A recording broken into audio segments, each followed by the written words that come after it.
Hallelujah, praise the Lord. ஆண்டவராகிய இயேசு கிறிஸ்து நாமத்தினாலே உங்களை வாழ்த்துகிறேன். கர்த்தர் உங்களை ஆசீர்வதிப்பாராக. இன்றைய நாள் மெய்ப்பனின் சத்தம். இங்கிலாந்தில் பிறந்த ஒரு தேவனுடைய மனுஷன், எல்லாருக்கும் தெரிஞ்சிருக்கும், ஹட்சன் டெய்லர். நான் ஒரு சின்ன சும்மா கொஞ்சம் அவுட்டர் மட்டும் பேசுகிறேன்.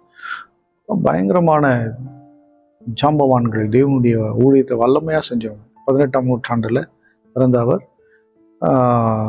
சைனா போகிறார். இவருக்கு சைனா மேலே ஒரு பெரிய பாரம்.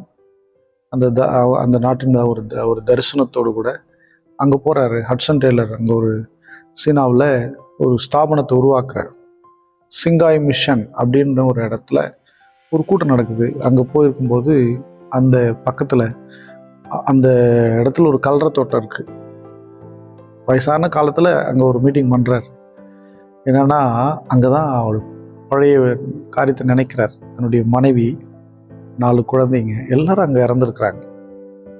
5 பேர்.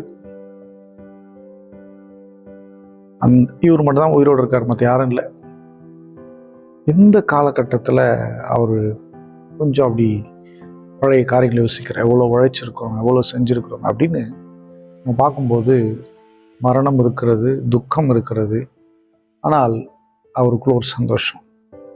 இந்த சீன தேசத்துக்கு வந்து 39 வருடம் உழைச்சிருக்கிறோமே. ஹல்லேலூயா. அங்கே அவருக்கு மனைவி இழந்தார், யாரும் இல்லை. ஆனாலும் கர்த்தர் கூட இருக்கிறார். யார் இருக்கிறா? கர்த்தர் கூட இருக்கிறார். அவர் ஊழியத்தை அங்கே ஆரம்பித்த நிமித்தமாக பல கோடி மக்கள் ரட்சிக்கப்பட்டிருக்கிறார். நிறைய ஊழியர்களை எழுப்பி விட்டுருக்கிறார். அது அவருக்கு மகிழ்ச்சியை கொடுத்தது. ஹட்சன் டெய்லர் வல்லமையான தேவனுடைய மனுஷன். அவருடைய உழைப்பு சீனாவின் தந்தை என்று சொல்லுகிற அளவுக்கு அவருடைய உழைப்பு இருந்தது. ஊழியத்தில் அவ்வளோ பிரயாசப்பட்டு அன்னைக்கு அந்த இளம் ஊழியர்கள் மத்தியில் பேசுகிறார். இளம் ஊழியர்களே, நமக்கு இழப்பு இருக்கலாம், கஷ்டங்கள் இருக்கலாம், எல்லாம் நம்ம கடந்து போகும்போது கொஞ்சம் கவனித்து பார்த்தோன்னா கர்த்தர் நம்மளை கைவிட்டுருக்கவே மாட்டார் அப்படின்னு சொல்கிறார். தனிமையாக நீங்கள் வாடும்போதெல்லாம் அவரை நோக்கி பாருங்க அப்படின்னு சொல்லி இளம் ஊழியர்களுக்கு அன்றைக்கி அட்வைஸ் பண்ணுறார்.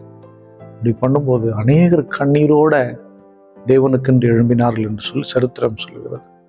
நண்பு தேவனுடைய பிள்ளையே, நம்ம எல்லாரும் ஸ்தோத்திரம் பண்ணுவோமா? ஸ்தோத்திரம், ஸ்தோத்திரம். ஹட்சன் டெய்லருக்காக ஸ்தோத்திரம் ஆண்டவரே, ஸ்தோத்திரம். வம்சத்துக்காக தோத்திரம், தோத்திரம், தோத்திரம். இத்தனை பெரிய பணி, சீன தேசத்தையே அசைத்த ஒரு தேவனுடைய மனுஷன். ஆண்டவரே ஸ்தோத்திரம்ப்பா, ஸ்தோத்திரம். அன்பின் பிதாவே, நாங்கள் ஆண்டவரே பட்டணங்கள், கிராமங்கள், தேசங்களை அசைக்கும். எங்கள் மேலே இருக்க அபிஷேகம் வளரணும். நாங்கள் மிக குன்றி போன நிலைமையில் இருக்கிறோம். எங்களை அனல் மூட்டி எழுப்புங்கப்பா. தாழ்த்தி ஒப்பு கொடுக்க இயேசுவின் நாமத்தில் பிதாவே. ஆமென். God bless you. Bye bye.